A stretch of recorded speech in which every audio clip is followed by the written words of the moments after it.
Hello, and welcome to our final day of our annual week of prayer. My name is Chris Rutledge, and I'm the Executive Director here at Wilmot Center Church. We are trusting that throughout this week, you've had a chance to step back and take some time to pray. Our theme this year was Together. We've spent time looking together, worshiping together, confessing together, praising together, proclaiming together. And yesterday with Pastor Wayne, we looked at interceding together. Today we're going to focus on one area that many of us struggle with, and that is resting. The scriptures are explicit from Genesis 1 with God taking a day to rest from all the work that he did, right through the New Testament. We are designed to rest. The Lord even set aside a day a week and said, this day is for resting. He knows what it is that we need.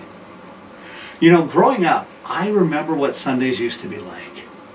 We'd wake up, we'd get ready, we'd go to church, and then after church there was only two things that you could do. You could go to Swiss Chalet, which their sauce, I don't know what they put in it, but wow, it's amazing.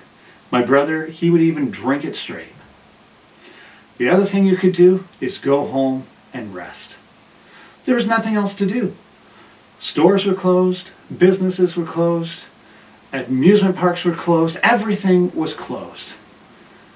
The only thing you could do is rest and relax. How I miss those days sometimes. You think now, a Sunday is just as busy as any other day, sometimes even busier. Stores are open. Kids' sports events are on, even more so on Sundays than other days of the week.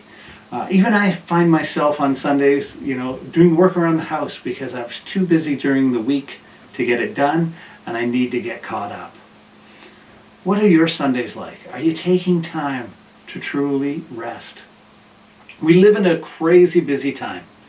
Everything that you could want is right at your fingertips. The expectations on people to continue to do more and do it better is driving people to exhaustion and stressing relationships. We need to slow down. We need to follow God's example and start resting. Now, I'm going to tell you something you probably don't want to hear. I don't even want to say it. But to truly rest, we need to put this thing away. We need to unplug. We need to get away from technology around us. It's everywhere. We just need time to rest. Over the summer we did a series called From Stressed to Rest. If you didn't get a chance to see that, check it out on our church YouTube channel. There's some great practical tips to help relieve the stress in your life and get to a position of starting to rest. Get from a stressed out life to a rested one. Now you may be wondering, why should we rest?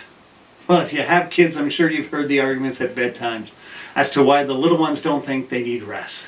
They declare, I'm not tired. Why should I go to bed? As parents, we know the importance of kids getting their rest. However, do we remember how important it is for us to get ours as well?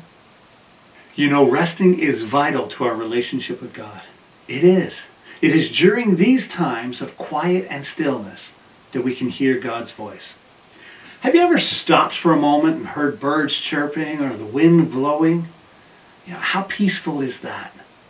Here's the thing though, the birds didn't start singing because you were quiet. The wind didn't start blowing once you were silent, but only in your resting did you hear them. The same is with the voice of God.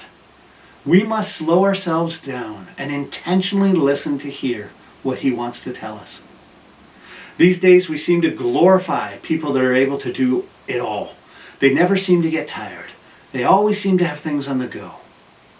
But we are commanded to rest. Physically, we are designed so that every night we need to rest. When was the last time you pulled an all-nighter? How did you feel afterwards? How did you function or not function? See, the creator of everything created us to need rest, to desire rest. Let's take a hard look at our lives today. Are there areas that you need to adjust because you're not allowing yourself to rest, to listen, and to hear? Jesus says in Matthew 28:11, "Come to me, all you who are weary and burdened, and I will give you rest." Well, I think it is a good idea to take Jesus up on that. So if you'll excuse me, I'm going to do a little resting and a little bit of listening. Why don't you take some time today to do that as well? Bye for now.